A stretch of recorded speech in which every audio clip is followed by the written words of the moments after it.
காட்டணும். Cake stand பண்ணி kick அடிக்கணும். ஓகேவா? கேக் கிக் டபுள் கிக் பண்ணி ஃபர்ஸ்ட் லெக்கோட கம்ப்ளீஷன். ஓகேவா? இப்போ ரைட் லெக் இந்த டைம் இப்போ 3 இருக்கு வரேன். ஓகேவா? அடிச்சா இங்க வந்து பிரசன்ட் கிக். அப்ப அந்த ஹார்ஸ் அண்ட் சவுண்ட் தான். ஓகேவா? இங்க கை இங்க வரணும். இங்க அடிக்கிறது இங்க அடிக்கிறது பிடிச்சிக்கிறது எல்லாம் இருக்கிறார். இங்க இது மேல அடிக்கிறார். இங்க அடிக்கணும்.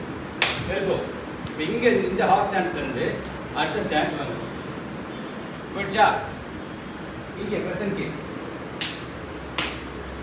ஹார்ஸ் ஸ்டாண்ட்ஸ்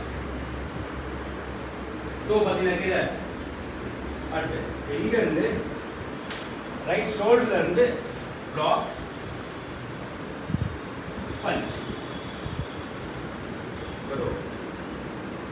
ஃபோக்கஸ் எடுத்துட்டு வாங்க. உங்களோட கான்சென்ட்ரேஷன் எல்லாமே மேல அப்பர் பாடியில தான் இருக்கு. பஞ்சு பிளாக் பஞ்சு பிளாக் ஸ்டாண்ட் கொடுத்துருக்கீங்க. பஞ்சு பிளாக் நல்லா பண்ணாலும் வெயிட்டிங்ல இருக்க ஹேண்ட் ட்ரிப்ல தான் இருக்கணும். இப்போ கீழே வர ட்ரிப்ல இருக்கணும். அதாவது இது பஞ்சோ பிளாக்கா போதுன்னா அடுத்த ஹேண்ட் ட்ரிப்ல தான் இருக்கணும். நீங்க தொகை போட்டுருக்கீங்க. இதை இங்க வச்சுக்கிறீங்க. எப்படி மார்க் வரும்? மார்க் போடுறவங்க நீங்க நல்லா பண்ணிதான் மார்க் போட மாட்டாங்க.